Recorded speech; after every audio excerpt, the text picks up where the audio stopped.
इब्ने मरियम खुदाम यस्सू अल मसीह के नाम में आपकी सलामती हो। क्या आप जानते हैं कि बाइबल मुकद्दस में फजल से क्या मुराद ली जाती है? इसके दरअसल दो पहलू हैं। पहले नंबर पर इससे मुराद होती है कि अगर खुदा ताला हमें कुछ ऐसी चीज अता कर देते हैं जो कि हमारा हक नहीं है, यानी कि जिस पर हम अपना कोई हक जता नहीं सकते हैं, जिसको हमने अर्न नहीं किया है, हमने किसी तरह से कमाया नहीं है, बल्कि कोई चीज तोहफे के तौर पर दे दी जाए, तो इसको फजल कहा जाता है। और इसी से मिलती जुलती एक दूसरी चीज होती है कि खुदा ताला हमें किसी तरह की अहलियत दे देते हैं, यानी कि वो काम जिस करने के हम काबिल नहीं होते हैं उस काम को करने की अहलियत दे देते हैं, तो इसको कहा जाता है कि ये भी खुदा का फजल है। तो अगर इन दो चीजों को हम मिलाकर पढ़ें तो इसका मतलब है कि खुदा अगर किसी को किसी खास किस्म की हैसियत दे देता है और फिर उस हैसियत के मुताबिक उसको कोई अहलियत दे देता है, तो बाइबल मुकद्दस में फिर इसे फजल कहा गया है। यूं तो आप बाइबल मुकद्दस में कोई भी बड़ा नाम उठा के देख लें तो आपको पता चलेगा कि हर एक के पास जो भी हैसियत या अहलियत है वो सिर्फ खुदा के फजल से ही है। लेकिन आज के इस वीडियो में हम तारीख़ इंसानी की जो अजीम तारीन खातून हैं उनकी जिंदगी पर गौर करेंगे और उनसे इस बात को बेहतर तौर पर समझने की कोशिश करेंगे, और उनके नाम से आप बखूबी वाकिफ हैं, यानी मुकद्दसा मरियम। अब जब भी मुकद्दसा मरियम का जिक्र होता है तो मेरा दिल एहतराम से भर जाता है और ये बात अंदर से उठती है कि उनका नाम बड़ा एहतराम से लिया जाए। और यूं तो उनकी अजमत के हवाले से बहुत कुछ कहा जा सकता है, लेकिन जो सबसे बुनियादी बात है जिसके सबब से हम उनको इतनी ताजीम देते हैं वो ये है कि जब ज़ाते इलाही ने इंसानी रूप धार कर इस दुनिया में आने का इरादा किया तो उसके लिए मुकद्दसा मरियम की अजीम हस्ती को, उनके बातन को इस्तेमाल किया गया ताकि उनके वसीले से ये ज़ाते इलाही दुनिया में आ सके। अब जाहिर है ये अपने आप में इतना अजीम काम है कि जिसका किसी भी और बात से मुआवजना हो नहीं सकता है। और अगर खुदा ताला किसी को इतनी बड़ी हैसियत दे, इतनी बड़ी अहलियत दे, तो किसी भी आम इंसान के लिए फूल जाना आम सी बात है। लेकिन मैं आपके सामने चंद आयात पढ़ना चाहता हूं कि मुकद्दसा मरियम इस हवाले से क्या कहती हैं। तो आइए हम मुकद्दस लूका की मार्फत लिखा गया इंजीली बयान उसका पहला बाब और उसकी 46 से 48 आयत पढ़ते हैं, जिसमें कुछ यूं लिखा है। फिर मरियम ने कहा, मेरी जान खुदावन की बड़ाई करती है और मेरी रूह मेरे मुनज्जी खुदा से खुश हुई, क्योंकि उसने अपनी बंदी की पस्तहाली पर नजर की, और देख अब से लेकर हर जमाने के लोग मुझको मुबारक कहेंगे। क्या आपने गौर किया कि मुकद्दसा मरियम जो खुदा के साथ उनका ताल्लुक है, खुदा के सामने जो उनकी हैसियत है, उसको कैसे बयान करती हैं? वो खुदा को खुदावन कहती हैं, जिसका मतलब है मालिक, जबकि अपने आप को उसकी बंदी, जिसको इंग्लिश में बॉन्ड सर्वेंट या स्लेव या गुलाम कहा जाता है, और साथ ही वो कहती हैं कि खुदा ने मेरी पस्तहाली पर नजर की है और उसके इस नजर करने के सबब से देख अब से लेकर हर जमाने के लोग जो है वो मुझे मुबारक कहेंगे। तो यह हम बाइबल की जुबान में कहें तो मुकद्दसा मरियम कह रही हैं कि मुझे जो हैसियत दी गई है ये दरअसल खुदा के फजल की बदौलत हुआ है। और याद रहे कि ये बात सिर्फ मुकद्दसा मरियम नहीं कहती हैं, बल्कि जब जब्राइल फरिश्ता मुकद्दसा मरियम के पास आता है तो आकर उनसे कहता है, सलाम तुझको जिस पर फजल हुआ है। और जब मुकद्दसा मरियम ये सलाम सुनकर कुछ घबरा सी जाती हैं तो जब्राइल फरिश्ता दोबारा से ये कहता है कि मरियम खौफ ना कर, क्योंकि खुदा की तरफ से तुझ पर फजल हुआ है। तो इस तरह से हम देखते हैं कि मुकद्दसा मरियम जो तारीख़ इंसानी की अजीम तरीन खातून है, लेकिन जब्राइल फरिश्ता 2 दफ़ा ये बात कहता है कि ये खुदा के फजल से है, और ख़ुद मुकद्दसा मरियम इस बात को एंडोर्स करती हैं कि उनकी ये हैसियत जो है ये खुदा के फजल से है।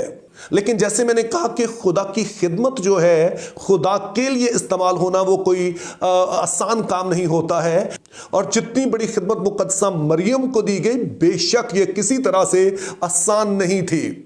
अब याद रखिए कि मुकद्दसा मरियम का ताल्लुक जो है वो बनी इसराइल से है, और बनी इसराइल वो है जो कि मूसवी शरीयत के ताबे हैं। वहाँ पर जो कानून है वो शरई कानून है, और फिर मूसवी शरीयत का ये कहना है यानी कि अगर आप इस्तिस्ना 22 बाब उसकी 21 आयत पढ़ते हैं तो वहां लिखा है कि अगर किसी खातून की शादी होती है और उसके शौहर को पता चलता है कि दरअसल ये खातून जो है वो कमवारी नहीं है, तो वो उसको उसके बाप के घर ले जा सकता है जहां पर उसे संस्कार किया जाएगा ताकि उसकी डेथ हो जाए।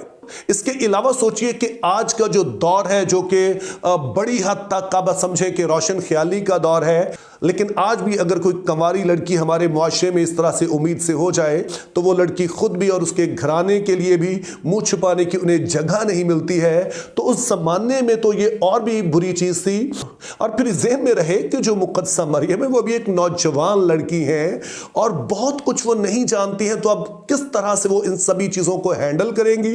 किस तरह से खुदा उनकी जान को भी महफूज रखेगा, खुदा ताला किस तरह से उनकी इज्जत को, उनकी हुर्मत को भी बरकरार रखेगा, ये फिर इस पूरी स्टोरी में हम पढ़ते हैं। चूंकि अब जरा गौर करें कि मुक़द्दसा मरियम ने जो अभी अल्फाज हमने उनके पढ़े ये कहे कहां पर थे। ये मुक़द्दसा मरियम ने उस वक्त कहे कि जब मुक़द्दसा मरियम फरिश्ते का पैगाम सुनने के बाद अलिशबा के पास चली जाती हैं और जैसे ही वो उस घर में कदम रखती हैं और सलाम करती हैं अलिशबा को, चूंकि अलिशबा जो है वो तो एक उम्र रसीदा खातून है और मुक़द्दसा मरियम जो है वो एक नौजवान लड़की है, तो जैसे ही सलाम अलिशबा के कानों में पहुंचता है तो वो कहती हैं कि ये मुझ पर फजल कहां पे हुआ कि मेरे खुदावंद की मां जो है वो मेरे घर में आई है। तो अब यहां पर हमारे पास पहले तो दो सवाल उभरते हैं कि मुक़द्दसा मरियम अलिशबा के पास ही क्यों जाती हैं और फिर किस लिए उनके पास जाती हैं। तो इन दोनों सवालों के जो जवाब हैं वो हमें फरिश्ते के पैगाम में मिलते हैं। चूंकि फरिश्ते ने जब मुक़द्दसा मरियम को बताया कि खुदा उस पर क्या फजल करने जा रहा है और किस तरह से खुदा ताला की कुदरत उस पर साया डालेगी, तो साथ ही उसने यह भी बताया कि देख तेरी रिश्तेदार अलिशबा जो कि सारी उम्र भांज रही है और अब कोई उम्मीद भी नहीं थी, लेकिन खुदा ने उस पर रहम किया है, अभी वो उम्मीद से है। तो फरिश्ता दरअसल उसे कह रहा है कि इस वक्त में अगर वो किसी से बात कर सकती है, अपने सारा जो उसका खौफ है सारी चीज को वो शेयर कर सकती है, तो वो अलिशबा के यहाँ चली जाए। और जब वो जाती है तो मुक़द्दसा मरियम को कुछ भी शेयर करना नहीं पड़ता है, बल्कि रूहुल कुद्स अलिशबा को पहले से ही इस बात के लिए तैयार कर देता है। और अब सोचिए कि इस नौजवान लड़की जिसको आज हम मुक़द्दसा मरियम के नाम से जानते हैं, उसके लिए अलिशबा के ये अल्फाज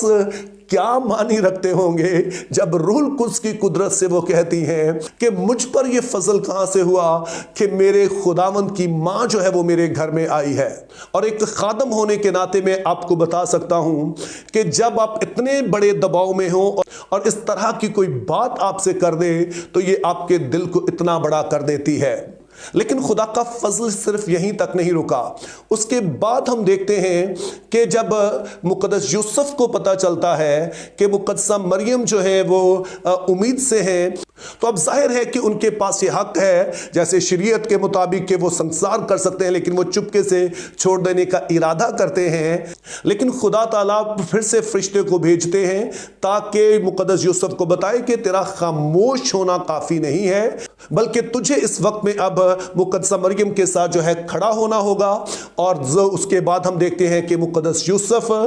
मुक़द्दसा मरियम को अपने यहाँ ले आते हैं। तो इस तरह से ना सिर्फ मुक़द्दसा मरियम की जान ही महफूज रहती है बल्कि उनकी इज्जत भी महफूज हो जाती है। खुदा ताला खुद से इस बात का इंतजाम करते हैं कि किसी तरह से उन पर कोई उंगली ना उठा सके। लेकिन खुदा का फजल यहां तक भी नहीं रुकता है, बल्कि हम देखते हैं कि जैसे खुद मुक़द्दसा मरियम ने कहा कि देख अब से लेकर हर ज़माने के लोग मुझे मुबारक कहेंगे, तो सदियां गुजरने के बावजूद भी लोग उन्हें मुबारक कहते हैं। और इसमें सबसे बढ़कर बात यह है कि वो जो मसीहत के बदतरीन दुश्मन भी हैं वो भी मुक़द्दसा मरियम पर कोई उंगली नहीं उठा सकते हैं। उसकी एक मिसाल आप जाकिर नाइक और उस जैसे और जो बहुत सारे हैं और उसके जो चेले हैं उनसे ले सकते हैं। वो जो मसीहत पर हर तरह से कीचड़ उछालते रहते हैं, लेकिन जो मुक़द्दसा मरियम की जात है उस पर कभी भी वो उंगली नहीं उठा सकते हैं। और सिर्फ यही नहीं बल्कि वो मजबूर हैं कि वो मुकद्दसा मरियम की तारीफ करें,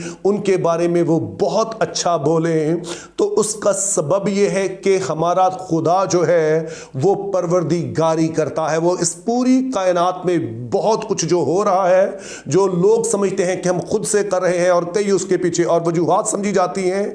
लेकिन खुदा उन सभी को इस तरह से कंट्रोल करता है कि अल्टीमेटली उसी के मकासद पूरे हों। और ऐसा ही कुछ मुकद्दसा मरियम के हवाले से भी हुआ है कि खुदा ताला ने ना सिर्फ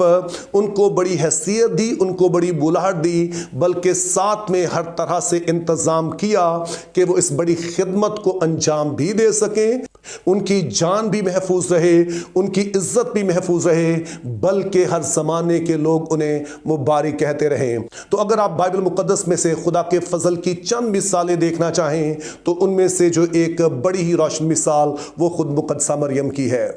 तो मेरी दुआ है कि खुदा हमें फजल अता करे कि वो लोग जिनको खुदा ने बड़े मकसद के लिए इस्तेमाल किया, हम उनकी ज़रूर ताज़ीम करते रहें, लेकिन जलाल जो है वो सिर्फ खुदा ताला को ही दें, चूँकि वही अकेला है जो जलाल का मालिक है और प्रस्तिश सिर्फ उसी को रवा है। Think biblically, live purposefully, have a very good day.